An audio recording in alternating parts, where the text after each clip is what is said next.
అన్న నేను 4 సంవత్సరాలైనా ఇక్కడ కేటీఆర్ టీ స్టాల్ అని హోటల్ పెట్టుకున్నాను. 4 సంవత్సరాలకులే నేను కేటీఆర్ టీ స్టాల్ అనే నడిపించుకుంటుంది. నన్ను ఇంతవరకు ఓళ్ళు నా హోటల్ ఇక్కడికి వచ్చి నన్ను బంద్ చేయమని ఇంతవరకు ఓళ్ళు అనలేదు. ఈ ఓలో కొత్తగా సార్ వచ్చిండట. ఆ సార్ వచ్చి బాగు చూసానికి వచ్చిండు. పోయేటప్పుడు మంచిగా పోయాడు. మళ్ళీ ఇటు పోయేటప్పుడు ఏమనిపించిందో ఆయన మనసులో ఈ బొమ్మను చూసి ఆయన స్టేషన్ దాకా కూడా ఎండో పోలేడు. 20 నిమిషాల వరకల్లా మున్సిపల్ అధికారులను పంపించింది. ఇద్దరు పంపించి నీ హోటల్ స్టిల్ చేస్తున్నాం, మీరు మీ హోటల్ బంద్ చేయర్రి అని వరకు నా మనసుకు బాధ అనిపించింది. ఇది ఏది మన కేటీఆర్ ఈడ పోస్టర్ ఉండే అన్న ఫ్లెక్స్ చేసుకున్నా. ఆ ఫ్లెక్స్ తీసేసిన మన ఏది మన అది కనబడకుండా అట్టేసిన.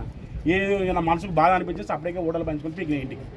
ఇప్పుడు మన టీఆర్ఎస్ పార్టీ వాళ్ళు వచ్చి అన్న రారి నీ హోటల్ నువ్వు తీసుకోండి వచ్చి తీసిన తాళం తీసిన. నేను ఇంతవరకు అయితే వాళ్ళకి ఏ అన్యాయం చేయలే. నాకు ఇట్లా ఎందుకు చేస్తున్నారు ఏమో అర్థమవుతలేదు. మొత్తం ఆగమాగని చెప్తున్నారు. నేను ముందే హార్ట్ పేషెంట్. నాకేమైనా అయితే మాత్రం వీళ్ళే బాధ్యు. నాకు పుట్ట రోగాలని ఏదో ఉన్నాడు ఉన్న దున్నపోతులు ఉన్నాయి కానీ నాకు అన్ని రోగాలే పాడాయి. నాకేమైనా అయితే మాత్రం ఈ కమిషనర్కు ఈ కలెక్టర్కి ఎదురవుతుంది నా పిల్లల కోసం. మరీ గింత అన్యాయం అన్న. కేటీఆర్ అని పేరు పెట్టుకుంటే వాళ్ళకి ఏం అవస్థ అవుతుందన్న? మీరు పెట్టుకోరు, మీరు అర్థం అంటున్నా. నా కేటీఆర్ అన్న నా అన్న ఎప్పటికే పెట్టుకున్నా ఫోటో. ఇంత పాపం ఏందో నాకు ఏం అర్థమవుతలేదన్న. మా ఇంటింటి పార్టీ కోసగలుగుతుందన్న. ఇట్లా చేస్తే మాత్రం నేను ఎవరికి ఏ అన్యాయం చేయలే. నా పని ఏదో నేను చేసుకుని బతుకున్నా. నాకు రోజు మేము మబ్బుల 3 గంటలకు వస్తామన్నా. మేము ఇద్దరం భార్య భర్తలు. మబ్బుల 3 గంటలకు అయితే 9 గంటల వరకు మా 9 లాస్ట్ 10 దాకా నడుతుంది.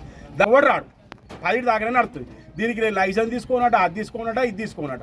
అవేవో నేనే నడిపించుకుంటా. నాకు అవి ఓడిస్తారో తెలియదు, ఎడిస్తారో తెలియదు. అవేవో ఆ చిచ్చిపోరి 100, 200 ఇది ఇస్తా. అంతకు ఎక్కువ అయితే నాతోడు కాదు.